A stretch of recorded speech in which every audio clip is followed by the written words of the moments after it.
पलट कर देख लो जालिम, तमन्ना हम भी रखते हैं। ए भाजपा वालों, ए भाजपा वालों, तुम्हें अगर तुम पे घमंड है, तुम नोट रखते हो तो ये जनता वोट रखती है। ये पूंजीपतियों की सरकार है, भाजपा जदयू की सरकार पूंजीपतियों, बड़े व्यापारियों और सामंतवादियों की पार्टी। 50,000 वोट से जीतेंगे, क्योंकि गरीब के बीच आगाज है। यहाँ जाति की लड़ाई नहीं है, यहाँ गरीब की लड़ाई है। यहाँ से वीआईपी वीआईपी जीत रहा है। वीआईपी जीतेगा बहुत वोट से। यहाँ से वीआईपी मुकेश से जीतेगा। क्या भूमिहार में गरीब नहीं है? क्या राजपूत में गरीब नहीं है? क्या ब्राह्मण में गरीब नहीं है? सभी जातियों में गरीब है। जाइए सरकारी विद्यालयों में, गरीब के बच्चों को गुणवत्तापूर्ण वर्गानुसार विषयानुसार शिक्षा नहीं मिलती है। क्यों? क्या रीजन है? सनोफ मल्ला मुकेश सहनी जातिवाद को समाप्त करने आया है। ये जाति की बात करने नहीं आया है, ये गरीबों की बात करने आया है। तो धोखा दिए हैं तो ऐसा हश्र होगा, यहाँ ऐसा हश्र होगा कि एक दिन आने वाला समय में भाजपा के पूरे यहाँ जैसा विनाश होगा। चुनाव जीतना हारना सेकेंडरी चीज है, लेकिन इस बिहार की धरती पर सनोफ मल्ला मुकेश सहनी एक ऐसा नाम है जो गरीबों के बीच आया है। वो किसी जाति के बीच नहीं आया, वो गरीबों के बीच आया है। वो गरीबों की बात करता है। मंगल पांडे से पूछना चाहता हूं, उर्मिला फाउंडेशन का गठन उन्होंने क्यों किया? नर्स की बहाली हो रही है, पारा मेडिकल के जो कोर्सेज कर रहे हैं बहाली हो रही है। क्या मेडिकल की जो पढ़ाई लड़के पढ़ रहे हैं उनके पास, गरीबों के पास सक्षम है पढ़ने में? नहीं है। मुकेश सहनी का रैली था और हम यहाँ आए थे कवर करने के लिए। भाई साहब मंच पर चढ़े और एक ऐसा शायरी बोले कि हमको लगा कि इनसे बात करना जरूरी है। हम चाहते हैं कि आप वो शायरी पहले बोले जो बोलते वोट वाला, उस पर फिर शुरुआत करेंगे। चलिए, बहुत बहुत धन्यवाद। मैंने ये कहा, पलट कर देख लो जालिम, तमन्ना हम भी रखते हैं। अच्छा।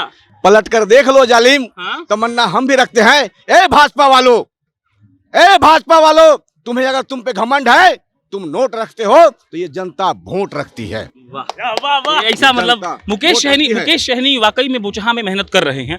कार्यकर्ता लोग के हिसाब से क्या वो जीतेंगे सच में? चुनाव जीतना हारना सेकेंडरी चीज है, लेकिन इस बिहार की धरती पर सनोफ मल्ला मुकेश सहनी एक ऐसा नाम है जो गरीबों के बीच आया है। वो किसी जाति के बीच नहीं आया, वो गरीबों के बीच आया है। वो गरीबों की बात करता है। और इस बिहार की धरती पर 90% लोग गरीब हैं, जाति चाहे कोई भी हो। क्या भूमिहार में गरीब नहीं है? क्या राजपूत में गरीब नहीं है? क्या ब्राह्मण में गरीब नहीं है? सभी जातियों में गरीब है।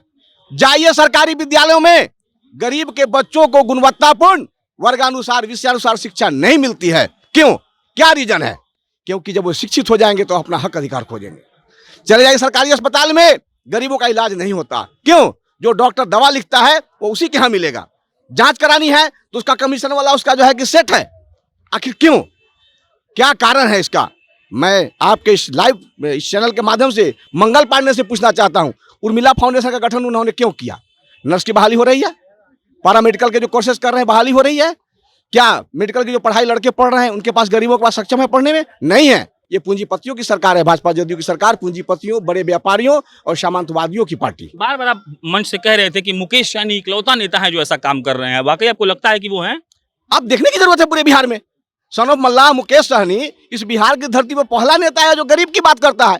उन्होंने स्पष्ट मंच से कहा कि निषाद, मल्ला, बिंद, बेलदार हमारा परिवार है। और जब परिवार उनके साथ रहेगा तब वह किसी के साथ मजबूती के साथ जा सकते हैं। तो परिवार साथ है उनके, और वो जिस लड़ाई में है वो गरीबों की लड़ाई में है। तमाम गरीब उनके साथ है। आप लिख लीजिए, बोचहा की धरती, और 50,000 वोट से बोचहा जीतेंगे। अब जीतने की बात कर रहे हैं तो 50,000 वोट से जीतेंगे, क्योंकि गरीब के बीच आगाज है। यहाँ जाति की लड़ाई नहीं है, यहाँ गरीब की लड़ाई है। एक और बात बोले आप, जात दो ही होता है, अमीर और गरीब। बिल्कुल, जात तो दो ही होता है। और यहाँ तो जात किसने बनाया? कर्पूरी ठाकुर जी जब बिहार के मुख्यमंत्री थे तो जात किसने बनाया? पढ़े लिखे बुद्धिजीवियों ने। उनको लगा कि अब कर्पूरी ठाकुर एक पिछड़ा का बेटा मुख्यमंत्री बन गया तो जातिवाद की शुरुआत कर दिए। ज्यादा उसके बाद लालू प्रसाद यादव आए तो उनको लगा कि हम जातिवाद करेंगे तो हम जिएंगे। नीतीश कुमार जी आए तो जातिवाद कर दिया। सरकारी महकमे में जितनी बहालियां हुई, लालू प्रसाद यादव के रीजन में देख लीजिए, नीतीश कुमार के रीजन में देख लीजिए। सनोफ मल्ला मुकेश सहनी जातिवाद को समाप्त करने आया है। ये जाति की बात करने नहीं आया है, ये गरीबों की बात करने आया है। धन्यवाद। क्या कर रहे हैं? मेरा कहना है कि जो यहाँ जो चुनाव हो रहा है, बोचहा निर्वाचन क्षेत्र में मुकेश सहनी को भाजपा वाले, जदयू वाले, ये सभी लोग जो है धोखा दिए हैं। तो धोखा दिए हैं तो ऐसा हश्र होगा, यहाँ ऐसा हश्र होगा कि एक दिन आने वाला समय में भाजपा के पूरे यहाँ जैसे विनाश होगा। धोखाबाजों को विनाश होगा। शिक्षा व्यवस्था चौपट है, मेडिकल के पढ़ाई चौपट है, गरीबों के रोजगार चौपट है, काम काज नहीं हो रहा है। अभी मनरेगा में जो काम हो रहा है, मनरेगा फंड को लूटा जा रहा है। कहीं कहीं कोई काम नहीं हो रहा है, कागज पर लूटा जा रहा है।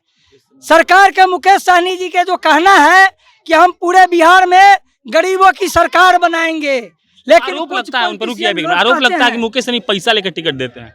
कौन कहता है? बहुत लोग बोला, साबित तो भाजपा करे। भाजपा वाला बोल रहा है। अरे साबित तो करे भाजपा वाला साबित तो करे, एविडेंस तो दे, प्रूफ तो दे। अरे वो रुपया बोरा में बांटता है। भाजपा वाला हाँ, वो बोरा में रुपया लेकर के आम गरीब के बीच जाके बांटता है। कहता है कि तुम रुपया लो, वोट दो। हाँ।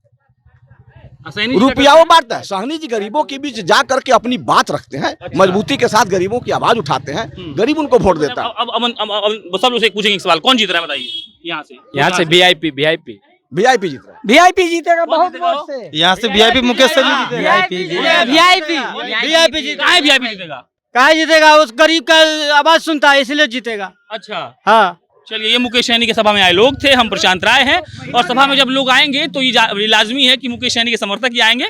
बाकी अलग अलग पार्टियों के अलग अलग समर्थक हैं, उनके अपने अपने विचार हैं, और ये लोकतंत्र है, तो उनको अपने विचारों को रखने का पूरा अधिकार है। मेरा नाम प्रशांत राय है, आप जनता नेशन देख रहे थे। बहुत बहुत धन्यवाद।